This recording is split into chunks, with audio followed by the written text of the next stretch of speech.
You can edit Microsoft Office files in Google Docs. You can edit the files by using Office Compatibility Mode or by converting the file to Google Docs. To use Office Compatibility Mode, you need to install an extension for Chrome browser.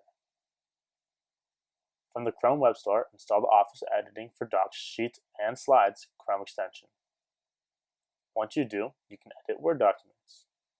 To verify that you can edit a Word document in Docs, click the File menu.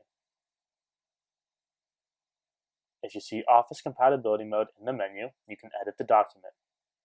The other way to edit Word files is to convert them to Google Docs format. You can learn how to do this in our lesson for Drive titled Converted Files to Google Docs Format. To download a Word document, open the unconverted file and then click Download.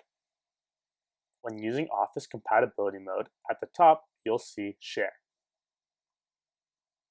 When you click Share, you'll be asked to convert the file to Google Docs. Then you'll be able to share and edit your document with others.